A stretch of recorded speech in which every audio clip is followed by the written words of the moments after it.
Hello. Hello, कैसी हो तुम? मैं एकदम मस्त। क्यों? सुबह से ना कोई कॉल ना मैसेज, सब ठीक तो है?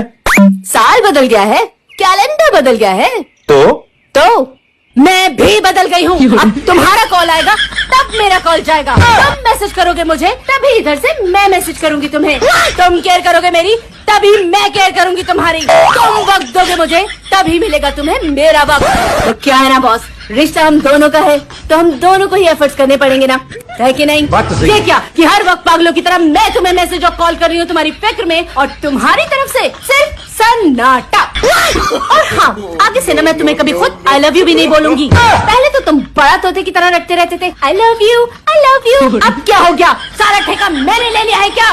बात बहुत सिंपल सी है बॉस, इस हाथ दो उस हाथ लो, क्योंकि नए साल से मुफ्त की सेवा